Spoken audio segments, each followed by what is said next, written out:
Welcome to the Tap Into It podcast, where each week we interview a local healer and get insight into how they came into their area of genius. And this week I have the sincere pleasure of interviewing Kate Thierry, Shamana Mama, and just so excited for you to be here. Thank you so much. Oh, thanks for having me. I'm excited to be here too, and I'm honored to be here with all of you as well. Thank you. We have a lot to learn from you, and you have such a rich background. I'm excited to get started and dive in. The first thing that I like to ask is, when you were growing up, especially with all of these beautiful skill sets that you have right now, is healing something that was evident in your home environment, or is this something you discovered after the fact? No. Okay. No, it was All not. right. Okay. Yeah, so as a healer, the reason it's my original medicine, right? Meaning it was from what I learned in my trials and tribulations that I had to go through to get here. Yeah. No, there was no healing. There was all the occasions that that created the need, right? Sure. For the healing. Yeah, the only thing I think growing up was intuition. Because trauma, there was a great deal of trauma from every caregiver and included every type of trauma. So intuition was my friend, all I had. So that was the first thing. And I have very poignant times along my journey that I can look back to and go, yeah, that was a pivotal point. And the intuition and the wisdom that came through that was pretty amazing. That is really cool. Thank you for sharing that. I think a lot of healers would agree that they came into this work after deciding to change their wiring, if you will, from childhood. I'm so grateful that you stepped into that path as well. Well, it's funny because I think a lot of healers also can relate to me. And this one was, I feel like I didn't have a choice. Yes. I used to say, like, I wish I could, like, go around like this, la, la, la, la, la, la, la, la, la, right? Yes. Because it would feel easier. But do I wish? Really? No. But I wasn't able to. My soul wouldn't let me. Some family members are kind of like, would you just shut up about it, you know? Whether they don't directly say that, that's energy around it. Yeah, just be quiet. Peace. Or maybe not even that nicely, but sure. No, but seriously, I just couldn't. Like, why can't you just be okay and just live your life and move on? Yeah. There's some of this energy in my body that wouldn't let me. My soul wouldn't let me. I couldn't. And then if you know better, for me, if I know better, I have to do better. And the amount of awareness was so strong from all the things. It's like, I couldn't sleep on it. No, of course not. And I love that you pointed that out, because so many people in our society are told to either medicate it away or talk it away, and there's some things that we just have to step into alternate modality or a different way of looking at these things, which you've definitely done. Could you tell me, in your healing journey or your path to becoming a practitioner, what was the first modality that you explored? Yoga. Yoga. Well, so the journey to that was, I was in my late 20s, and I had, over a couple years span, I had like 5 different health diagnoses. And I felt like I was dying. I was severely depressed. I had, all these other things going on. And I was working part-time at a Kohl's, and a coworker goes, I have this chiropractor. I don't know what he does, but I think he might be able to help you. And so she gave me his number, and I was in Missouri, so not, especially then, there was nothing holistic or woo there. Sure. What I had experienced there, right? Sure. And so I called this chiropractor, and he was on the phone with me for like 45 minutes. Wow. And he's like, why are you calling? And I said, I feel like I'm dying, or I feel like I'm killing myself, is what I said. And he said, why do you say that? And I explained everything that I've been experiencing, and he said, I think you're right, but I think I can help you. So I went in, and it was a big deal for me to go in and see him, because 1, I didn't have the money, and 2, it was a big drive to go see him. Okay. And so, because I was way out in the suburbs, and he was downtown St. Louis. Ooh. And so I know the difference. I'm from Southern Illinois, so yeah. Exactly, right? And so I went in, and the first thing was, I was scared of him because I felt like he could see me. And I've never felt seen before. Because I always felt, but I didn't even have the language to realize I had never felt seen before. Yeah. And I was like, what is this?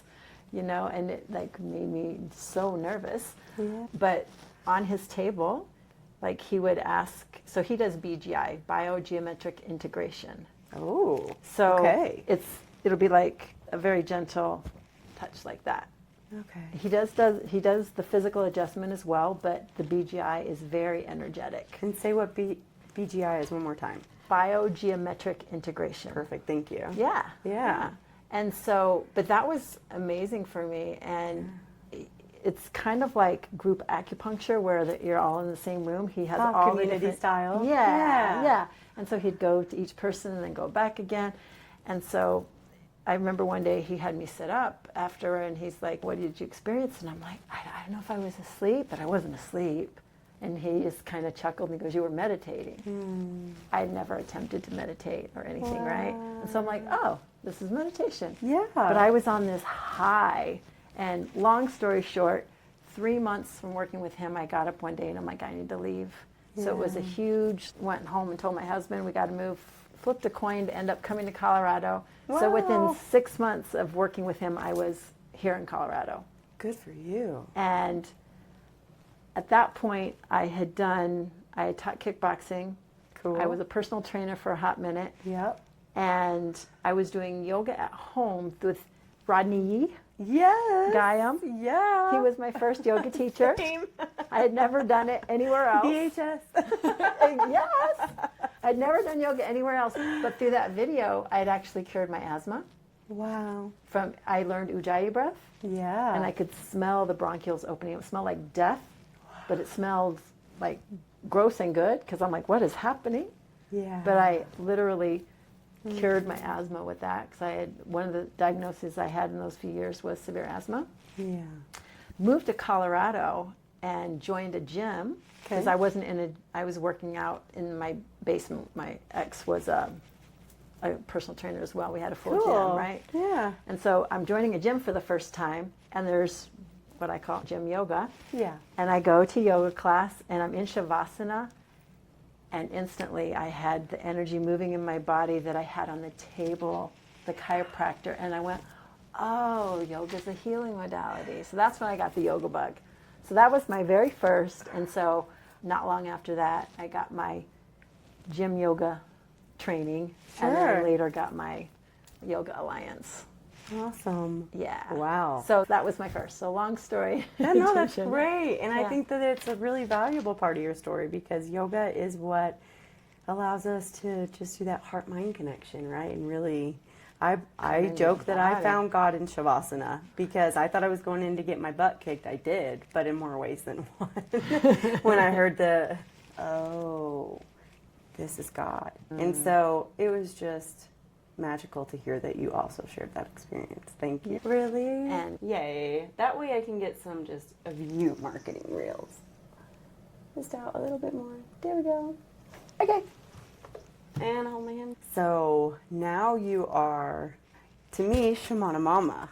So tell me, if you will, what led you into this role to where you have these beautiful, energetic tools in your toolbox, if you will? yeah, again, everything has been from the inside out experience for me, right? Sure. Being married very young, having 3 boys, and just in massive survival mode, to be honest. Everything was a trauma response. Getting married was a trauma response. Having kids was a trauma. Everything, moving to Colorado was a trauma response to get away from toxicity and things like that. So everything was a response. So as I began healing, yoga being the main thing, I actually had a Kundalini emergency that happened through a yoga training. Oh. That was crazy. Oh my gosh. Yeah, I had all these different things happen, and then as I did more and more healing, my divorce happened because I shouldn't have been married, and I shouldn't have stayed married that long, but it was trauma that I just stayed because I commit, and that's what I do, good girl, and all that. So I mean, society's a thing. yeah, I mean, he's a good person, but we shouldn't have been married. I understand. Yeah. That's great introspection. Yeah. And that gave you both your life back. And so then after that divorce, I'm a single mom, and then I had one of my sons had a really serious health issue, and I was put on leave without pay from work to deal with his health issues. And I found myself at one of those I'd done many times before and after, in like a rock bottom, crying in a field, going, why? And the answer came, so you can learn it inside out, so you could help other people. Wow. And so I'm like, great, thanks. Yeah. Thanks That so was much. So helpful. But again, these voices, whether it's intuition, whether it's spirit, that had been my guidance as a kid. Those are when I said I had like poignant times, it was always that voice of this knowing, this information that would come in. So I'm just like, all right, This is what we're doing. here we go. I don't know what it's going to look like, but I'm just going to keep going, right? Yeah. One step at a time. And by that time, I'd already manifested and learned that I'm great at manifesting. There are so many ways that you help individuals, and I know that you have helped me in a one-on-one session, which was beautiful. But could you, for the sake of listeners, give us some insight into your packages that you offer and the healing that occurs there? Yeah, my signature package, I call a container of safety. Okay. And that's the foundation of all the work that I do, is safety.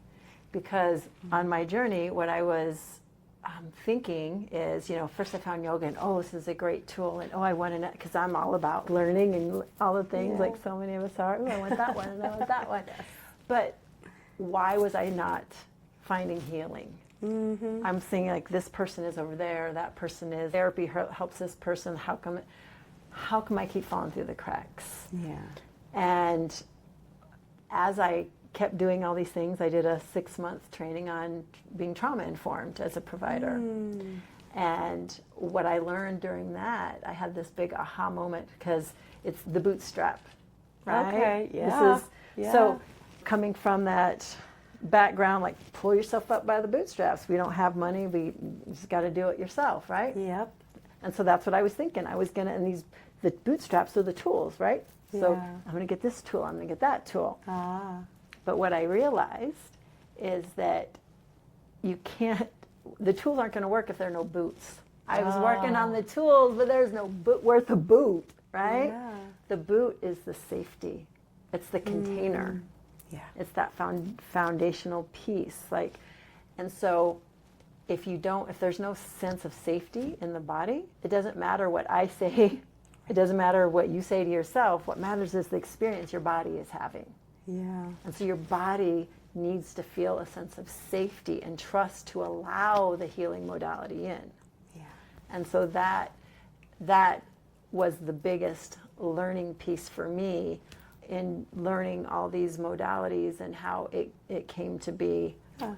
That's cool. No, that's really juicy, and it answers a lot of questions. Let's talk a little bit about what a session looks like. Because whenever I signed up, I was just like, Kate's there, I'm in. But when we started, it was really surprising how deep I went so quickly. So could you just give a wave top of what someone could expect, firstly, to gain in session, but also like how to prepare? Yeah, so I guess I don't know that I answered your question fully the last That's one. okay. We're just going to keep rolling, because Okay. you are answering as we go. It's beautiful. Okay. Yeah. Okay.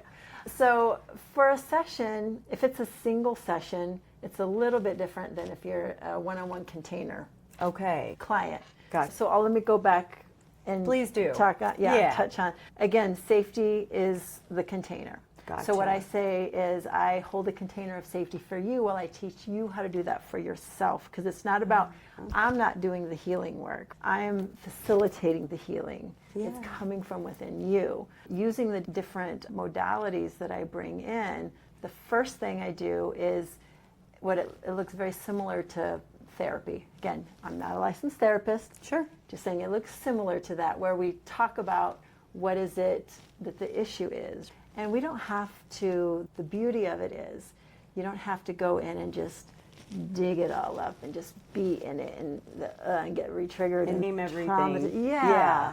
But we do need to, or we do want to witness it. So the first thing I do is we open up your luminous energy field, right? Your auric, your biofield that's already proven scientifically that it exists. Correct. Agreed. And so we open that up, and I guide you through a meditation to create your own inner safety, your own inner sanctuary, a staycation for yourself. Wow, that's nice. Yeah. A place to come back to, though, Yeah. and return to. And it's rich and it's real, again, because what matters is your body's experience. So we go in and let your body experience internally a sense of safety. And I guide you in how to do that. And so using your senses, your imagination, right, and your senses. So one of the quotes that I love is, it's not imaginary, it's imaginal. Ooh. Meaning that the imagination is just the vehicle that gets us there. Yeah. So it doesn't matter if it's real or not, if we make it up or not in our head when we're make it up. It This doesn't is pretend. manifestation. Yeah. Pretend. It's holding the energy. Yeah. Just like a dream, right? The dream, when you're asleep, crazy things come up, but it represents something. It's holding that energy. Yes. And so that's one of the tools we use here to go into an altered state. So what I have you do is I talk you through connecting to those parts of you and witnessing, validating. So those parts of you feel seen, heard, validated. So important. Building that trust with yourself. Yeah. Yeah. And then from there, to go into the energy medicine and taking a whole bunch at once and releasing it from your system. So you don't have to go and talk about all the things. Yeah. You only have to tap into it. How does it feel in your body? And feel into all the times, ways, lives, generations, dimensions that this feeling feels familiar. Yeah. And then we can pull all of that in at once and release it. So it does exactly. So it doesn't have to take so long or be so hard. Yeah. Because we do store these traumas, these memories, these challenges deep within us at a cellular level, and we just don't always have the languaging for that. And what I appreciate is coming into your session, and again, it's online, expecting obviously something wonderful to happen, but still being very surprised at how safe I did feel and how deep that allowed me to go in my container. Kate, I felt like I got a full night's sleep. It was great. And then I was like, what just happened? That's a common experience. Like, I don't know what that was. That was so... But see, I really systematically work to provide that safety for your system. We start with energy medicine practices to get your energetic system on board. Activating the vagus nerve, which for all the jargon here, basically just regulates your nervous system, right? Creates calm, your rest and digest in the body. So everything is very intentional to create that container of safety, to get your system on board, step by step, to find the modalities that are used to create that safety, and then using the best healing tools to release the stuck energy from your body that I found, and I do a nice little combination of all the little pieces. Sure. And you just got this visual of a cleaning lady, which I happen to be one of those at my house, but it's like knowing which layer of cleaner you're going to need for what job you're doing, right? And so when I think about these spiritual tools in our toolbox, and you're like, I'm going to take this and this, I think it's beautiful that you have the discernment to know what somebody needs, and that you're like, I know how to get this job done. And I appreciate that as a friend, as a client, and as somebody who shares this community with you, because we all need this level of support, and so appreciate you can hold that space. Oh, thank you. Yeah. But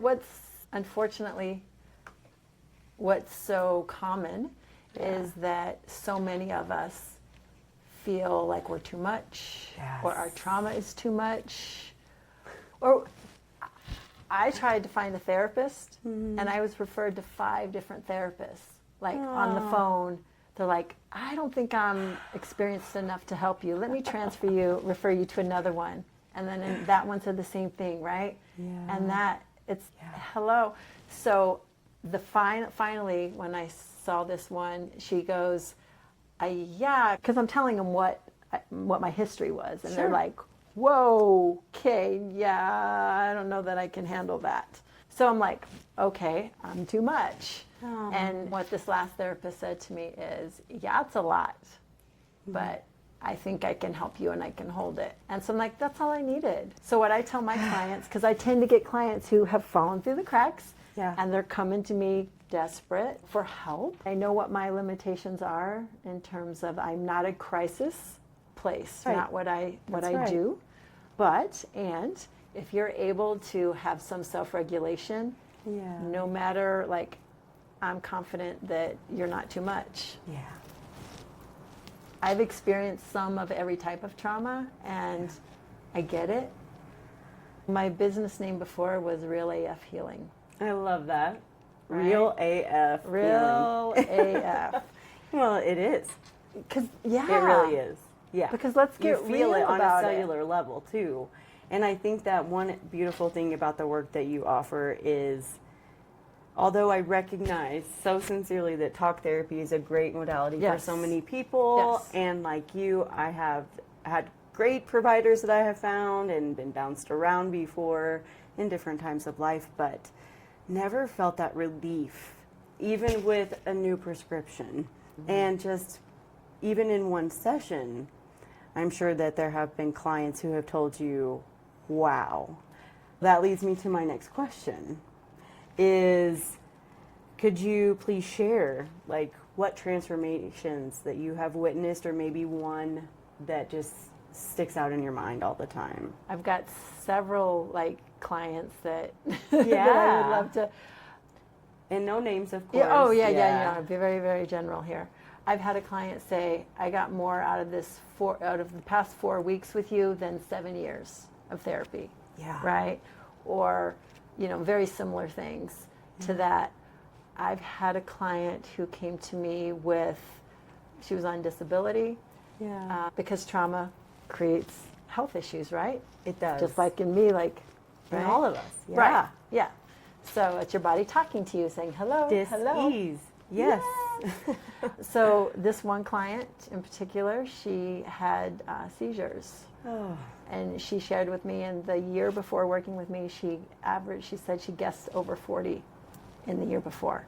And in working with me, she went down to 4 the next year. And is off disability now, and has made huge strides in all areas of her life. And that's the common thread that I get, is it affects every area. I had another client, it's like my health has improved, my relationships. This other client came to me so dependent on me. And I tell him, like, this is you, right? That's right. And I don't want you to be dependent on me, but she was worried, am I going to do it wrong? Am I going to do it wrong? And after working with me for a little bit, she's just naturally came up. I asked her a question. She goes, well, I know who I am and I know what is true. Wow. And I'm just like, hold on. Did you hear what you just said? Yeah. Because before she doubted didn't trust herself. Yeah. Because how beautiful, Kate, to bring people back to like the most authentic version of themselves. Because that's what it is. Because when we open up this container, our 8th chakra is the seat of our soul. That's where the blueprint of our DNA resides. Yeah. So we're literally working with the intelligence of your soul, of who you are, and creating healthy boundaries around that to build that relationship with yourself, so it shifts everything. Yeah. And you're listening to yourself. And when your body's trusting you, then it doesn't need to speak out in disease. And that's why it helps with illness, disease. It helps in relationships, because it's done with, it turns walls into healthy boundaries. Yeah. Or boundaries where there were none before, right? Yeah. So that was the most surprising thing in this work. Sure. I wasn't aiming to work with boundaries, but it became a foundational piece of everything. Well, I think that is what most people come to energy healers for first. The first thing that we hear is, but how can I protect myself? Right? And so I think it's beautiful that you bring it back to boundaries, because first and foremost, that needs to be in place in order to know how to best protect ourselves, right? But how do you put boundaries in place, right? That's right. And we aren't taught that, just like we're not taught about investing. Investing in ourselves is worth it. And I'm grateful that you have these tools to help people see that. Or overgiving, right? Being depleted. How do we still show up? Like, what is self-love? All these buzzwords. Goodness. Yes. And this work, again, I didn't intentionally set out to define them or whatever, but from working inside out, just like the answer, you got to learn it inside out, it all just was like, here it is. Here's this. Here's how it works. And it was just like knowing, and beautiful. And the transformation that it provides, that has for myself and then for my clients, is very real. What are some misconceptions you wish people knew about your work? For instance, just to help with this one, a lot of people, when they come to me for Reiki, there's a misconception that we're pushing up against a religious boundary. Would you say that you share that, or any other misconceptions? 100%. Okay. So I'll share it. Another client. A client came to me who's very religious, very Catholic, and very strong in her Catholic belief, and very leery of anything that pushes up against it. Absolutely. But was feeling desperate, and actually came to me for AIT, Advanced Integrative Therapy, which is a form of energy psychology. So she wasn't coming to me for energy work. She was coming to me, which it's energy psychology, right? Sure. But she had a friend who was seeing a therapist that was certified in AIT. And again, although I'm not a licensed therapist, I am certified in AIT. Okay. So this therapist couldn't take her on, and she is a colleague of mine, and she referred her to me. So she was a little bit leery about some of the other stuff that I was doing, but she was open to Reiki. She was like, Reiki worked for me for a little bit, and then it stopped working. Okay. Again, because there was no sense of safety in her system, so it allowed it, and then it was like, wait a minute, what is this? Yeah. You know, you get this backlash. Sure, absolutely. A lot of people experience that. They do. Something comes up, so that's where the safety comes in again. Yeah. But I just changed the word. Well, first I tell her, we talk about what the science in Western medicine is. Great, right? yeah. So what I do is I combine Eastern and Western. Great. So I focus on that. And she knows that as a trained shaman out of Peru, I connect with spirit. And that makes her a little nervous. Yeah. And I am very upfront with her about all of it. And I say, again, if it works, right? And so I changed the word for her. I don't say spirit, I say God. Yeah. And then her religion and her beliefs and what she was taught in the church has really come up a lot. Yeah. And I tell her, I'm like, don't listen to me. I want you to like feel into your connection with God. Yes. And so important. Yeah. And again, don't listen. I always say, like, don't listen to me. Yeah. I am not, don't do this. No. Yeah. But in that, and she's had so many things come up that we've worked through that has just built her connection and her relationship with, and her belief, because she had a lot of internal issues in that, but questioning of this and questioning of that. And now she's just, I feel like her spiritual relationship with God and her religion is that much stronger. Yeah.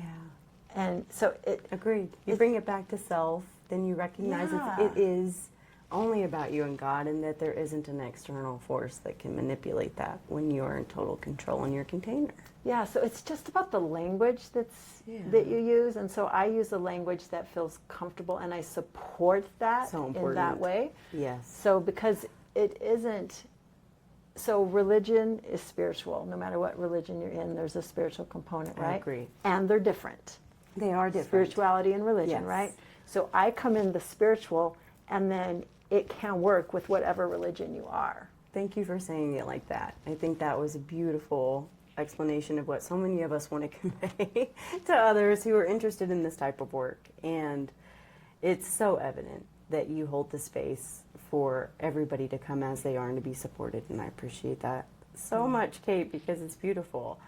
And one of the things that also came up for me when you were talking about God is, let's talk about perceptions around shamans, if we can, right? Because perceptions are everything.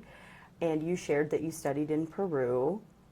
Would you explain how you started down the path towards what I refer to as earth medicine? The tradition that I studied is from Peru. Okay. I actually did an online training. It was very intensive. And that's why, I mean, I did the training online and I do my work online, right? Yeah. It works. Sure. It does. So it does. I agree. It does. Just like everything else for me, the shamanism really was an inside-out job. It started with a book that when I read it by who is now my teacher, Alberto Villoldo, I picked up his book, and so I was going to teach a workshop, a manifesting vision board workshop. But it was much more than just a vision board workshop. But I'm like, I need the right title for it. Mm-hmm. So I sat down in meditation, and the title came through, Co-Creating with Spirit. Wow. And I'm like, yeah, that feels right. Yeah, it does. It was a 2-weekend thing, like 3 hours one weekend and 3 hours the next. It was very involved. It wasn't just for doing a vision board, right? Oh, sure. No. So Co-Creating with Spirit. And then like a couple months later, I get this book by Alberto Villoldo of the Four Winds. And I'm reading it, and he talks about when you are dreaming your world into being, when you're connecting with Spirit to do this, you're co-creating with Spirit. Yeah. But that's the terminology he used. He's like, that's what it's called. And I'm like, oh, yeah, exactly. Oh, wow. And so I felt that, of course, that sync, right? Yes. And then it just, the synchronicities just kept building. And then one day I'm just like, yep, it's time. Yeah. But working with the luminous energy field, I started incorporating that way before I did my training with him. Sure. Through internal family systems, IFS, the heart's work that I am trained in, and that's one of the foundational pieces as well. Gosh, so important. Yeah. Oh my gosh. It's about deep awareness, self-awareness, self-acceptance, which creates that sense of trust with yourself and self-love and compassion and all these things. But so that's how I found the shamanism, and because IFS is actually a shamanic practice. Oh, I did not know that. Very cool. Yeah, so Dick Schwartz is the originator of IFS. And I'm not sure how vocal he is now, but in some of the trainings, he'll low-key say, you know, I don't say this in the medical community, but he talks about it in all the other trainings. He's like, IFS is a shamanic practice. Yeah. They say that shamans were the first neuroscientists. It's about changing those neural pathways of our brain with energy in the body. So that's how it works. We release this heavy, stuck energy that's not serving us. Yeah. We use the tools in shamanism to find it, release it, and then we install healing light to replace and heal up those areas so there's no backlash. So when we do an energy medicine release from, like, say you've got this gut issue, you've got this thing, we'll do an energy medicine practice to release that energy. And what your experience is then from that is, it's very palpable. I'm not even sure. That's a great word. Even cognizant of it with AIT, because what we do is we assess on a scale of 0 to 10, what is the energetic charge in your system? Like, how big is that when you're feeling into it? And people are like, oh, that's a 10 or an 11, right? I love that. And then we do a round of AIT, and then we reassess again. And so then their brain is like feeling for it in their body, and they're like, whoa, this is different. It felt so big, and now it's only like maybe a 3. Yeah. And so then we do another round, and then we assess again on a scale of 0 to 10. What's the energetic charge? And they're like, I can't find it. Yeah. It's gone. Or a lot of times the common experience is like, I don't know.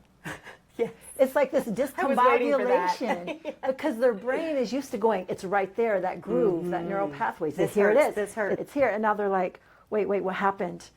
What happened? Yeah. And so that's when you're in the shift. And so AIT is a great example because literally we do it this way. And then the shamanic energy medicine is just like a whole bunch of AITs in one, the second half of it. So once we do that release, then we replace it. Yeah. So even with AIT, then we install. So we're taking out we release from your system with AIT using words that hold the energy. Like trigger words. Yeah, and everybody is different. And so when I'm working with a client, I'm listening and finding their exact words. Like, how did you describe it again in your stomach? I just picture a kiddo on the playground and somebody said, "You're not allowed to play with us." And it hurts their feelings, so they feel it. And then... And how does that feel? Mm, Can you feel into that? Like, sure. Yeah, this is great exercise. So when I say that, it's like getting hit. like a gut punch. Like a gut punch, right? And then what do we do in our society at really tender ages? We don't cry, we suppress, we push down, we move on, right? And so then when we've done that for so many years without processing it out, if we don't have somebody to talk to about it, or we're not allowed to take up space in that way in our homes, then by the time they get to you in their 20s, 30s, 40s, 50s, 60s, now you're looking at oh my goodness, this is a wall that has been painted over for decades. You just defined trauma. Okay. I just want to say, trauma isn't what happened to you. It wasn't that one time. It's your relationship to what happened to you. No. So two people can have this exact same experience, Sure. but one person has the tools or the support to process it through. Yeah. And so it's not an issue, right? Yeah. But another person, no matter how minor, it doesn't have to be like physical abuse. It doesn't have to be anything that a capital T trauma, right? Oh, I like that. Yeah. These lowercase t traumas, little things, they're insidious. If you're not able to release it, like you said, it gets built up. And then what happens is these parts of us, they try to find healing by recreating other situations for it to have a different outcome. And that's where the pattern comes in, those neural pathways. So you're like, maybe this time, there it is, because you still haven't found the healing and the support. That's how, over time, the energy really gets dug in, right? Because it's just a self-validation by choosing to be in these energetic situations. Because that energy gets stuck in you, and it gets stuck at that younger age. Yeah. And that part of you doesn't have the tools, doesn't have the understanding. Or support, maybe even. Exactly, right? Yeah. But it starts to show up in certain ways to try to protect, and we tend to sabotage ourselves in that way, right? So what happens is then we take those words, like if we're coming back to that one scene of that gut punch feeling, you would maybe say the words. You find the words like, was it name calling? I apologize. I just chose anything, but I think it was like not getting chosen for a team. Not getting chosen. Right. Okay, so would you say, I wasn't chosen for a team? Or would you, maybe your words might be, if it really was that stuck, it would be, I'm never picked and I'm always left out. That's what it results in after a while, so right? How did it feel for you? Because which holds more energy? I didn't get picked for a team, or I'm never chosen and I'm always left out. That's right. So I help you find the words that hold the most energy, and then we bring with that all the times, ways, lives, generations, dimensions, realities that I always feel left out. And we release that. That's what we do for the AIT, from crown to root. We release that stuck energy till we get it down to a zero when it's gone. And then we bring in a positive to replace it with. Perfect. So from root to crown, maybe it is, maybe the opposite of is I am worthy. Yeah. So I help you figure out what it is for you. And I am worthy, and you replace it with I am worthy. Yes. So that is a very great way to explain how that works. So then when you're showing up again in the situation of being chosen in your life now, what your experience is that energetic trigger on, it's not that wound, that button isn't there anymore. Right. So you don't have the reaction. And a lot of time it's like, weird. Who am I without that? But you are worthy because you've already replaced it with worthy. And there are practices to help that installation take hold. And there's so much supportive work around this. Shamanism, we go into altered states of reality where time isn't linear. So we go into the past to heal, right? And then we come back and we go into the future to say, this is what I want, and then bring it back. It's that figure 8. Right? So we go into this place of timelessness where 30 years of healing can happen in 30 minutes. Oh, that is so real. Yes, it's real, and I wish more people knew the efficacy of it, but we're on our way, thank goodness. One thing that I would love to ask you as we start to wrap up here, it's a fun question I've been asking guests. Okay. Do you have a certain protective talisman or practice that you utilize currently? And if so, would you be willing to share? One of the most foundational practices of shamanism is opening up your luminous energy fields. And so, I call in spirit. I've got my mesa here. I've got my rattle, just a couple of many tools that I use. I work with the archetypes of the 4 directions. As shamans, we work with the whole person. And we start in the south. And the direction of the south is the serpent, the snake. And that is the realm of the physical body. And the medicine of the serpent is to teach us that we can shed our skin the way that the serpent shed our past the way the serpent sheds its skin all at once. So we don't have to just it doesn't have to take forever. And that's the biggest. There's others, but I'll just go very generally. And then in the west is jaguar, mother, sister, jaguar. And the medicine of the jaguar is at the mental and emotional level. So jaguar has no natural predator. So jaguar's medicine is to give us the courage and the direction to dive deep into the depths of our psyche and our soul to heal what needs to be healed. And then we go to the north with hummingbird. So I've got them all here on me here. The hummingbird is the soul level. So the hummingbird is actually the shaman's, the hero's journey. So that's why the hummingbird is my logo. So the hummingbird shows us that navigation to drink to the land of the flowers, to drink only the sweet nectar of life. So it teaches all that juice, ooh, what do I want? What do I desire? So in shamanism, there's a 2% rate of medical miracles that happen, documented medical miracles, 2% in the Western medicine. And so what shamans do is we go into that 2% and we open it up so that is your path. So that's the magic that we work in. And so that's hummingbird medicine. So hummingbird brings possibility, lightness, again, to drink only the sweet nectar of life. That's where we want to be, because trauma does this. And we open it up. And then in the east is eagle condor. And so that's the spirit level. Eagle condor teaches us that we can rise above any obstacle that's been put in front of us. And it gives us the clarity, the vision, the oversight to see what's real. It gets us out of the weeds and teaches us that we can always fly wingtip to wingtip with spirit. So that's the medicine wheel that we work. We start with south, physical, all the way up to spiritual. And so in that, when we open up your luminous energy field, it's the 8th chakra above the head. So crown is the 7th. 8th, and you can visualize it as a golden ball of healing light. So photos or images of Buddha or Jesus, you see that halo, that's what they're depicting. And we all have an 8th chakra. And so the practice is, and I'll share that with you now. Please. I'm let me make sure this is on. Okay. So first you just bring your hands to heart center, and yeah, you can wake them up if you want.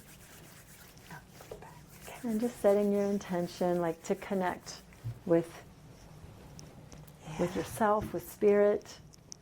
And then bring your hands to heart center, thumbs at the sternum. And then visualize with your mind's eye, your imagination, that ball of healing light above your head. And when you're ready, on an inhale, I'm going to invite you to inhale your hands up into that ball of energy and connect with it. So with your own breath, inhale up into that ball of energy. And then I'm going to invite you to pause and feel around. Use your imagination and play. You can bring your hands out, play in that ball of energy, just to connect with it. The push and pull, just feel into it.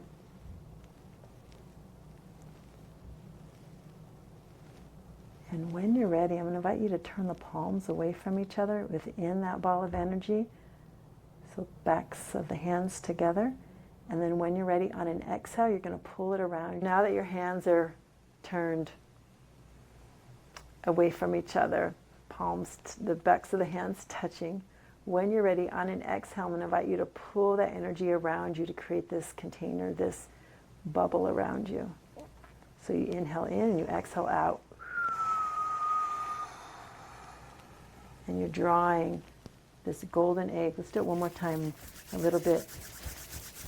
One movement, one breath here. So again, place your hands at your heart center. On your next inhale, inhale your hands up into the 8th chakra. Exhale, pull it around you. And then using the palms of your hands, play, make it yours. You get to design it, you get to define it. Notice how it pushes and pulls, right? As you push away, it moves with you, it comes back. So this is your energetic boundary, right? This is your healthy, this is your biofield, your auric field, your energy boundary. And then I'm going to invite you, with clients I do a much more in-depth, but just now I'm going to invite you to take that energy from your hands, right? So this is, again, the intelligence of your specific DNA, right? So this is what's in alignment with you and who you are. So take this energy in your palms that you're in here, you're residing, and I'm going to invite you to draw hearts, to weave it into the edges of your energy field. Weave hearts. So what this is this is a heart filter with the intelligence of your DNA. So knowing that any energy that's coming towards you, this is the boundary, right? It has to filter through that, what's in alignment with you. Everything else bounces off, returns to sender with love. This is me and my shit, and that's yours to deal with, right? And that's a gift to them. Because when you have self-agency for yourself, I mean, what a beautiful gift. You're giving them, like, I am not taking your stuff on you, like, it's yours, you can have it. It's compassion, right?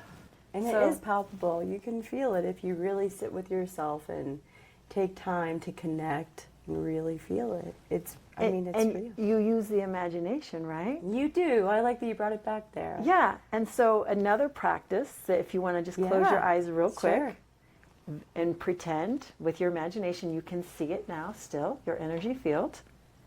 And then just, again, eyes closed, just look over to the side and you notice the little knob, a little dial. It's like a volume dial, right?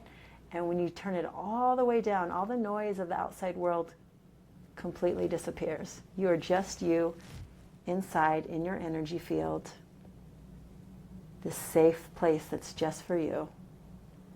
And then notice, if you dial it up, the outside world, you can dial in with your imagination. So now maybe it's at 5 and 50% of your awareness is listening to me and the space that in the room that we're in, the chair that you're sitting in, and the other 50% is still has an inward focus. Notice that boundary that's creating the difference. And you can play with it. So like if you're driving, you don't want to be at a 2, you want to be like at an 8, very present. But set your dial. Maybe I'm going to invite you to maybe like a 6 or a 7. And then before you open your eyes, having that intention, right, of still keeping that maybe 40% of your inner focus or 30%. And then that 60 or 70% from the number on your dial.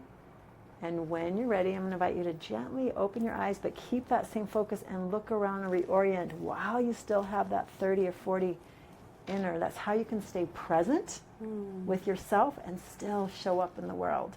That protection, that safety. That's interesting. That was fantastic. And I just really appreciate that you have these types of ways for people to experience it in the body, and also guiding me into my level of awareness had never occurred to me. And I sincerely feel so much more here, even noting that like we left, I chose 70%, so 30% on the background, which is helpful because it's like nothing's getting lost, everything's fine, but we're going to be here. And I like that. Because that's what, again, the experience, because it doesn't matter what we say, oh, I'm going to do this, we still get, right? It's the experience that your body has. That's right. So if you are able to just set an intention before you go into a stressful situation, like a meeting, or just at the start of your day, or when you're driving before you leave, like even if it's pleasant, like I'm going to go network with some great people that I love, like just to come in with your energy field, and I'm going to keep that 30, 40. How are you showing up differently now with those people? You're in alignment with who you are, your integrity, because healing, the definition of healing that I subscribe to is it's a return to wholeness. Yeah. So it's your soul and all parts of you, and when you're connected in there, and you get that experience, I get so excited. But when you have that experience of opening up and connecting with your system and your parts, right? All those inner parts of you, whether you want to call them shadow parts, inner child parts, right? All these parts of you get the experience of feeling connected, seen, heard, and trust. And I can actually be seen and present and feel this safety when she's actually out there in the world doing stuff. You know, even just the exercise helps build that connection with yourself and the trust and the, so it helps to integrate all the healing work. Sure. And then you do gain that self-confidence to do this for yourself and to know you're in control. Yeah. Bringing it all back. Exactly. Because again, I'm just holding it for you, and then you're doing it, and I'm guiding you to do it for yourself. Oh, you do such beautiful work, Kate.